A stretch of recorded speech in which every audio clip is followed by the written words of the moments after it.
Futures trading involves a substantial risk of loss and may not be suitable for all investors. Therefore, carefully consider whether such trading is suitable for you in light of your financial condition.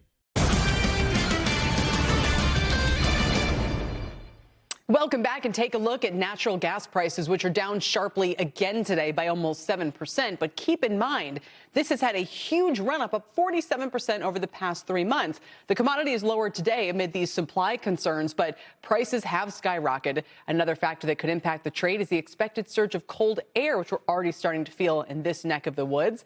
There you can see the polar vortex that is expected to hit the Midwest and the Atlantic coast in the coming days. Joining us to break down the trade and what other factors could influence prices is Phil Streible. He's the chief market strategist at Blue Line. Phil, I have kind of like a running gentleman's bet with a friend in town about which way nat gas goes from here, because he says based on seasonal patterns, and he would know in prior winters, this is going to be a really cold one. These prices are going to go much higher. You add in the AI demand on data centers and all the like. What do you say about staying long the nat gas trade here?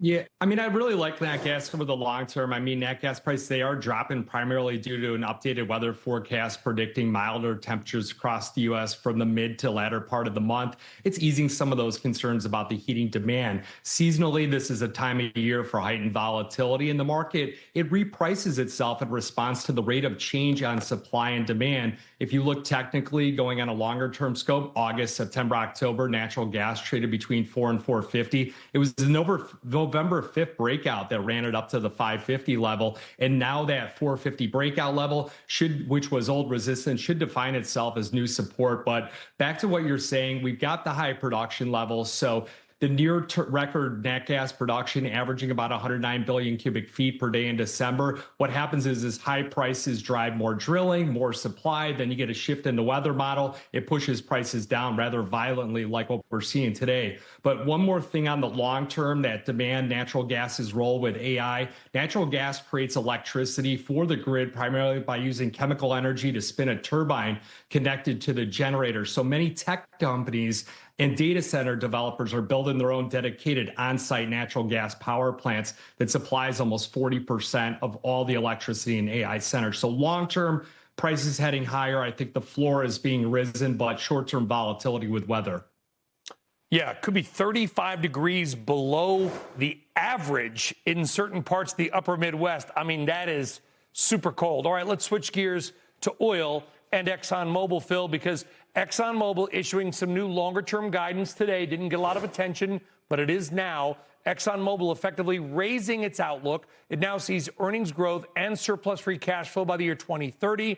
It is raising both by about $5 billion basically over the next 5 years. ExxonMobil CEO Darren Woods writing, quote, "Our transformation helps ensure that in any future market environment for decades to come, ExxonMobil will have an important role and deliver substantial shareholder value." And they kind of see Brent crude around $65. Phil, the market clearly likes the news. Exxon shares up 3% today, and it adds to a pretty good run for big oil and stocks lately.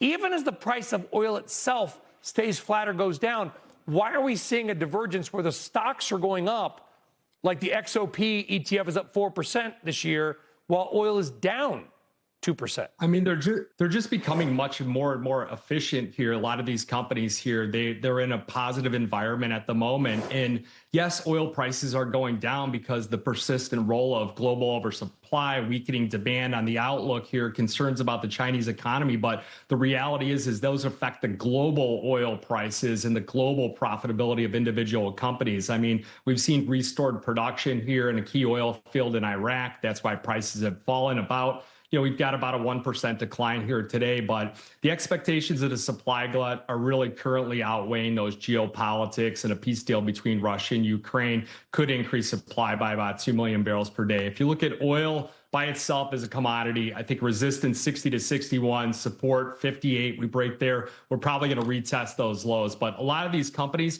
they're just getting better at what they do, and that's what's helping support the individual consumer as far as companies concerned. Phil Streible, Blue Line Futures Chief Market Strategist. Looks warm there. We're warm here, but it's going to get real cold across much of the country very soon, Phil. Thank you very much.